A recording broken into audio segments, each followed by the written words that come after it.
हम धर्म रक्षण और हिंदू राष्ट्र की स्थापना का कार्य कर रहे हैं। इस राह पर संघर्ष अटल है। संघर्ष यानी प्रतिकूलता, और प्रतिकूलता में अगर हमें स्थिर और आनंद से अगर जीवन आगे लेके जाना है तो हमें साधना करनी होगी। मोटिवेशनल स्पीच देने के बाद एक दो दिन के लिए उत्साह निर्माण होना और साधना के बल पर, अंतर्गत चेतना के जागृति के बल पर निरंतर उत्साह में रह के कार्य करना, ये साधना का जीवन का सबसे बड़ा एक फल होता है। तो साधना साधना यानी करना क्या है हमें?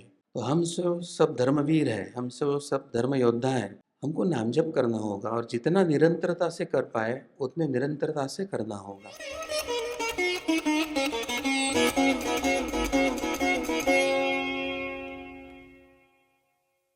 बंधु, अभी हम जो धर्म का कार्य करते हैं, तो यह धर्म का कार्य करते समय साधना की आवश्यकता क्या है, साधना के बल की आवश्यकता क्या है, इस विषय पर हमें उद्बोधन होगा। सद्गुरु डॉक्टर चारुदत्त पिंगले जी इस विषय में हमारा मार्गदर्शन करेंगे। मैं उनसे प्रार्थना करता हूँ कि वो हमें मार्गदर्शन करें। हिंदू राष्ट्र स्थापना के दृष्टि से साधना का महत्व, इस विषय पर वो हमें संबोधित करेंगे। इस अधिवेशन में उपस्थित सभी संतों को प्रणाम करता हूँ। व्यासपीठ पर उपस्थित मान्यवर तथा सभागृह में उपस्थित मेरे धर्म बंधु भगिनी, आप सभी को मेरा प्रणाम।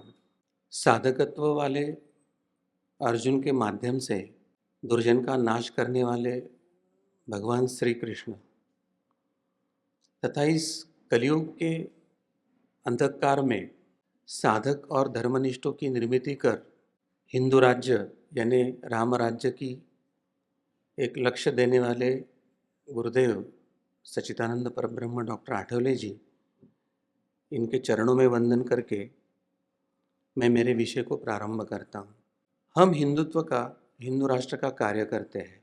हो सकता है कि मैं जो अभी बता रहा हूँ वो प्रश्न किसी ने आपको पूछा हो या आपके मन में भी वो प्रश्न आया हो। हम 100 करोड़ हिंदू हैं भारत में और हम संख्या में ज़्यादा है, फिर भी हम प्रताड़ित क्यों हैं? हम वेदों की परंपरा से आए, हम उपनिषद, हम भगवान श्री कृष्ण के गीता की परंपरा से आए। हमारे पास सबसे सामर्थ्यशाली ग्रंथ है। सनातन धर्म परंपरा और ये सनातन संस्कृति लाखों वर्ष की एकमात्र जीवित संस्कृति है, परंतु आज इस भारत भूमि में हिंदू ही क्यों प्रताड़ित है और हम अपना संघर्ष, अपने अधिकार को पाने में सफल क्यों नहीं हुए? ये प्रश्न शायद समाज में कोई आपको भी पूछता होगा या कभी आपके भी मन में आया होगा। अब हम सनातन हिंदू धर्म अनुयायी हैं। हमारा बलस्थान क्या है, हमारा बल क्या है और कौन से बल से हारने के बाद या कौन से बल के अभाव में हमारा पराजय हो रहा है, इसकी चिंता इस अधिवेशन में अत्यंत आवश्यक है, ऐसे मुझे लगता है। क्योंकि जिस हिंदू राष्ट्र की स्थापना हम करना चाहते हैं और जिस हिंदुत्व की रक्षा करना चाहते हैं, वो हिंदू धर्म हमें क्या सिखाता है और वो हमसे क्या चाहता है, इस बात की चर्चा और चिंतन मनन और आचरण हम ना करें तो फिर ये पराभव की श्रृंखला रुकेंगी कैसे? ऐसे प्रश्न अधिकतर संतों के मन में आता है, यह हमें समझने की आवश्यकता है। अब ये हिंदू धर्म एक मनुष्य देह में आने के कारण हमें एक ध्येय देता है, ईश्वर प्राप्ति, आनंद प्राप्ति, ब्रह्म स्वरूप की प्राप्ति, और इस ध्येय को जानकर इस ध्येय के तरफ अग्रसर होने की प्रक्रिया हम सभी के माध्यम से होना अपेक्षित है। आज हम यहाँ पर जो एकत्रित आए हैं, हम में से कुछ लोग पूजा पाठ कीर्तन तीर्थ क्षेत्र, इसी के साथ अभी हम राष्ट्र रक्षण और धर्म रक्षण के कार्य में जुड़े हैं। हम में से कुछ लोग गुरु जीवन में आने के कारण गुरु के माध्यम से हमारी व्यक्तिगत उपासना करते हुए समष्टि रूप में धर्म की रक्षा, समाज सहाय, राष्ट्र रक्षण या धर्म रक्षण आदि कार्यों में हम लिप्त हैं। हम में से कुछ माँ भारती को देवता मानकर उसके कार्य के प्रति समर्पित हो रहे हैं, परंतु एक हिंदू होने के नाते और एक हिंदू राष्ट्र निर्मिति के एक धर्मवीर होने के नाते हमारे जीवन में साधना का क्या महत्व है, ये हमें समझना अत्यंत आवश्यक है। अब हिंदुत्वनिष्ठों की जो वर्तमान स्थिति है, हम अलग अनेक प्रांतों में जाते हैं, अनेक संगठनों से मिलते हैं, तो हमें दो बातें ध्यान में आती है कि हिंदुत्वनिष्ठों को एक तो धर्म के बारे में पता नहीं है और दूसरी बात, हमें धर्म की रक्षा करना है तो उसके लिए साधना करना है, ये उन्हें पता नहीं है। वैसे अगर हम आध्यात्मिक मार्गी है तो ईश्वर का कार्य या धर्म कार्य है, तो ईश्वर को किसी की मदद लेने की तो आवश्यकता नहीं होती है, परंतु जब ईश्वर अवतार लेता है तो वो किसी को माध्यम बनाता है और हम अगर ईश्वर के माध्यम हो पाए तो हमारे व्यक्तिगत जीवन की सफलता और समष्टि जीवन की सफलता हम साध्य कर सकते हैं। प्रत्येक हिंदू धर्माभिमानी है क्या? क्योंकि अगर हम हिंदू की बात करते तो कोई कहते हैं अरे बहुत से हिंदू तो सेक्युलर है, कोई कहता है हिंदू कम्युनिस्ट है, कोई कहता है लेफ्टिस्ट है, कोई कहता है एथिस्ट है, परंतु हम मानते हैं कि सब हिंदू धर्माभिमानी है। तो सही धर्माभिमान या खरा धर्माभिमान कैसे निर्माण होता है, वो प्रक्रिया हमें जानने की आवश्यकता है। अब मैं हिंदू हूँ और हिंदू धर्म पर प्रेम है और वो अभिमान है, परंतु मुझे हिंदू धर्म का ज्ञान नहीं है। मुझे धर्म ने जो बातें बताई वो मेरे आचरण में नहीं आती है। तो खरा धर्माभिमान यानी क्या है कि जब सबसे पहले हमें धर्म शिक्षा, हम धर्म के बारे में जानते हैं, तो धर्म की महत्ता क्या है, उसकी उपयोगिता क्या है, उसके बिना जीवन कैसे अधूरी है, ये जानने के बाद जब हमारे बुद्धि का निश्चय होता है, तब हमारा अभ्यास या उसका आचरण शुरू होता है और इस अभ्यास या आचरण को ही साधना कहा जाता है। और इस अभ्यास और आचरण के बाद जब हमें आध्यात्मिक अनुभूति आना प्रारंभ होती है, हम धर्म को, अध्यात्म को अनुभव करने का प्रयास करते हैं, वो जो चेतना की अनुभूति है, उसके बाद जो हमारे अंदर धर्म के प्रति प्रेम निर्माण होता है, वो खरा धर्माभिमान है। खरे धर्माभिमान का लक्षण क्या है?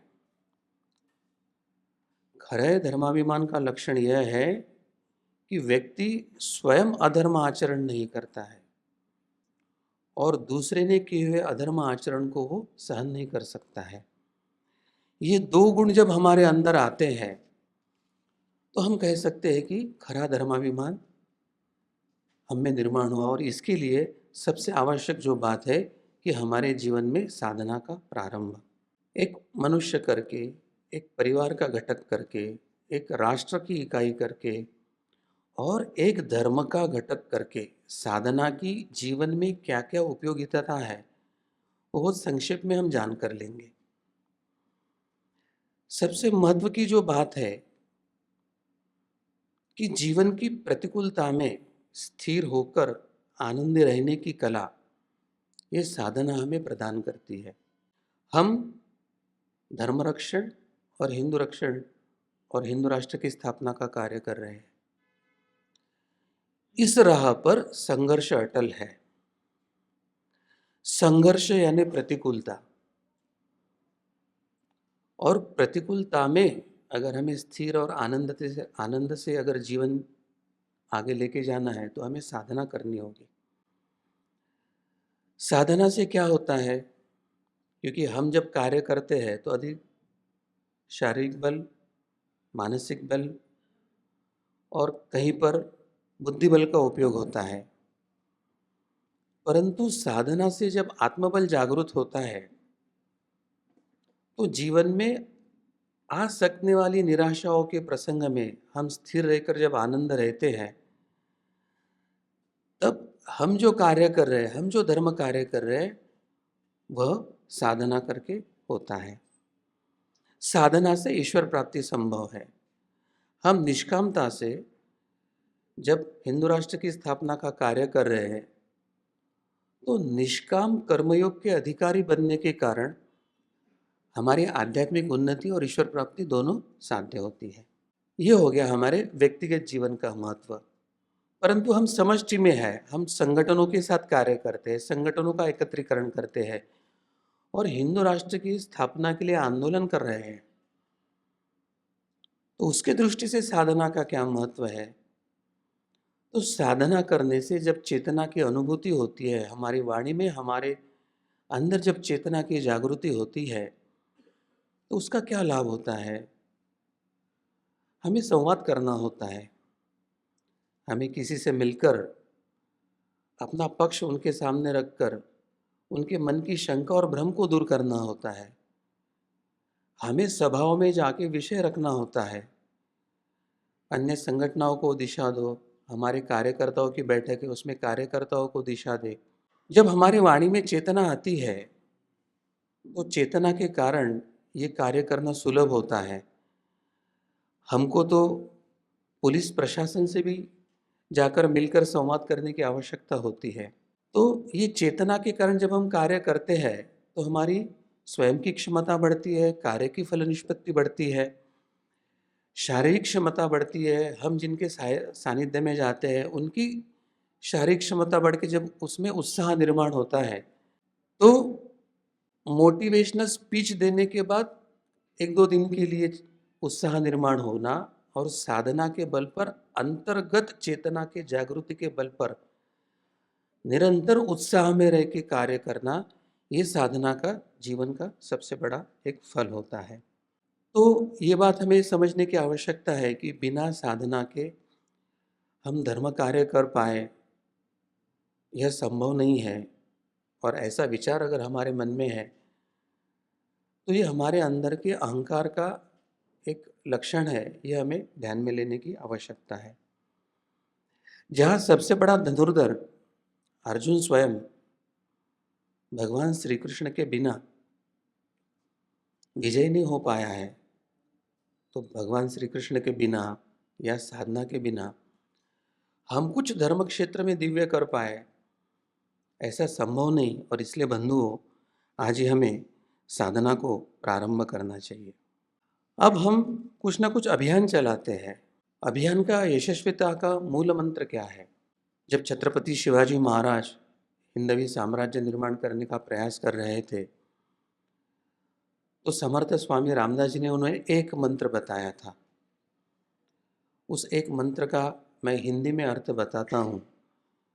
वे कहते हैं कि आप जो कुछ आंदोलन करना चाहते हैं, आप जो कुछ अभियान लेना चाहते हैं, ज़रूर ले, अपने यथाशक्ति से प्रारंभ करें, परंतु विजय आपको तभी मिलेगी जब आपके आंदोलन का अधिष्ठान अगर ईश्वरीय है, धर्मपरायण है, तो उसमें आपको विजय मिलेगा। और इसलिए हम जो कुछ कार्य कर रहे हैं, उसका अधिष्ठान धर्म या ईश्वर नहीं है।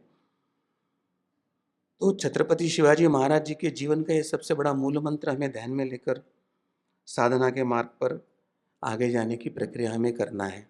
शायद आपको भी यह प्रश्न किसी ने पूछा हुआ होगा, क्योंकि मुझे बहुत बार पूछा जाता है कि हम जिससे लड़ रहे हैं वो तमोगुणी शक्तियाँ हैं, रजतमात्मक शक्तियाँ हैं,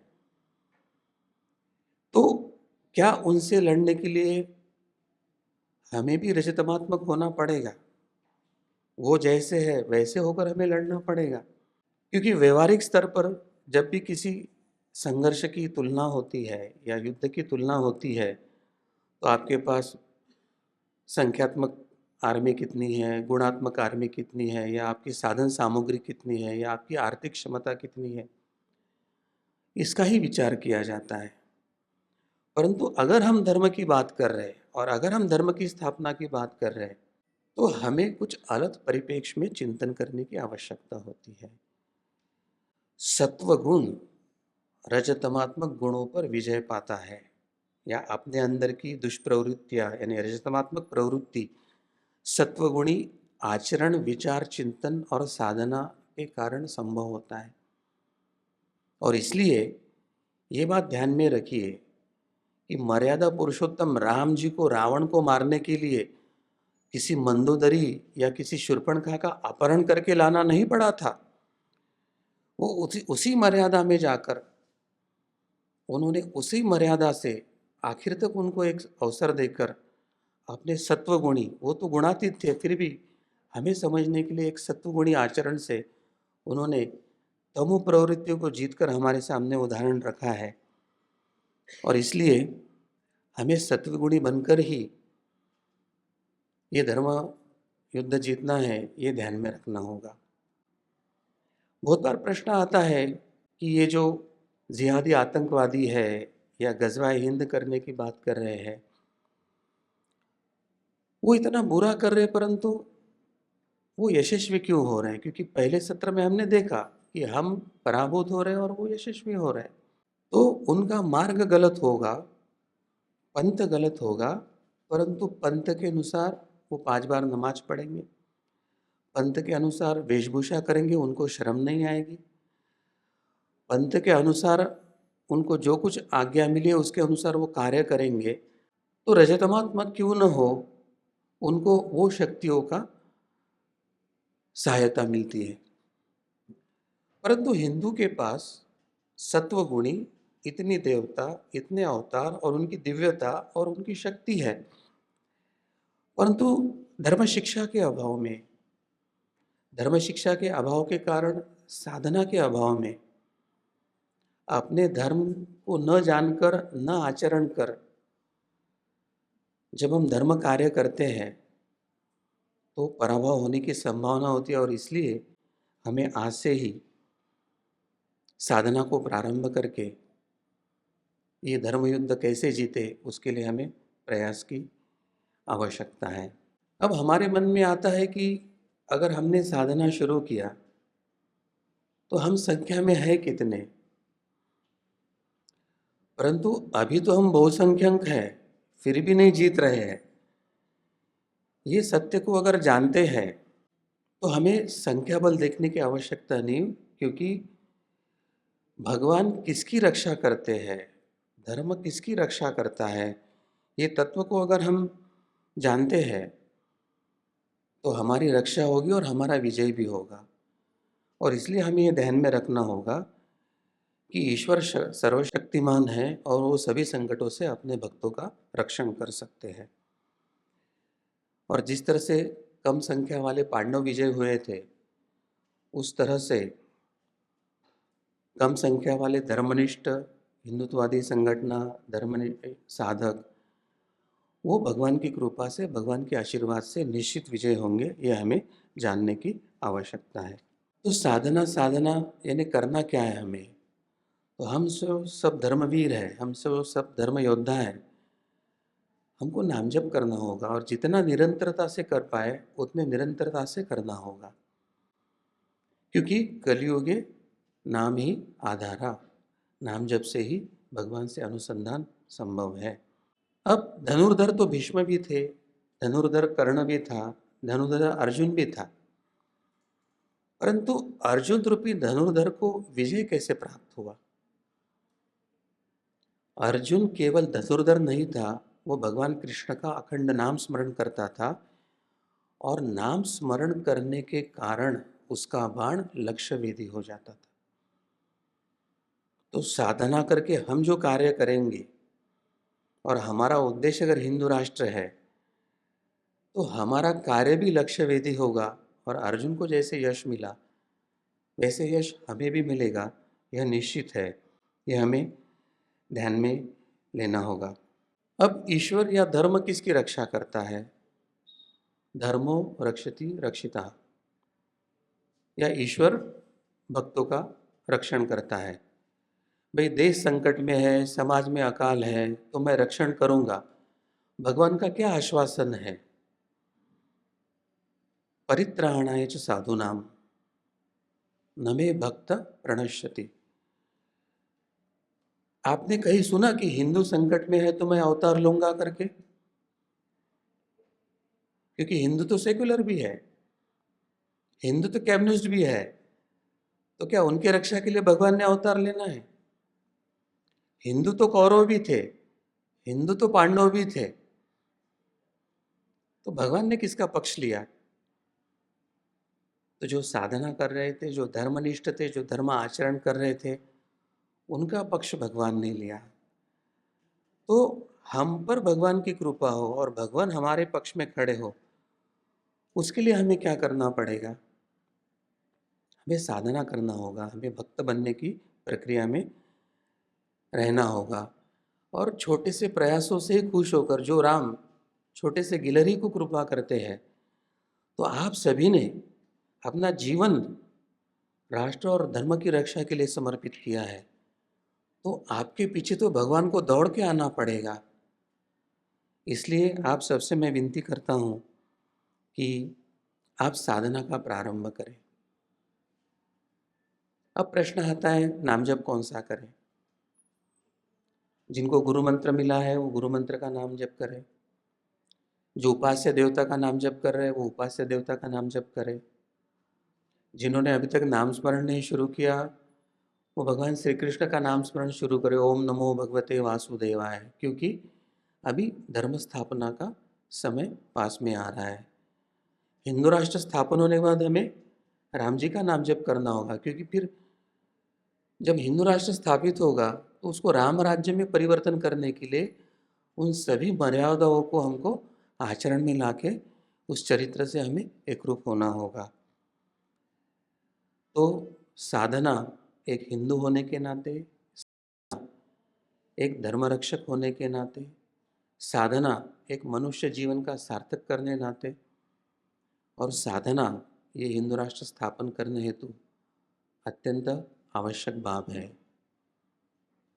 मैं ईश्वर के चरणों में यही प्रार्थना करता हूँ कि आपको साधना के लिए वो शक्ति, बुद्धि और भक्ति प्रदान करे, वो भविष्य के धर्म कार्य के लिए आपको निमित्त बनाए, आपके माध्यम से हिंदू राष्ट्र राम राज्य की स्थापना करे और आप सबका उद्धार हो, ऐसी प्रार्थना करते हुए मैं अपने वाणी को यही विराम देता हूँ।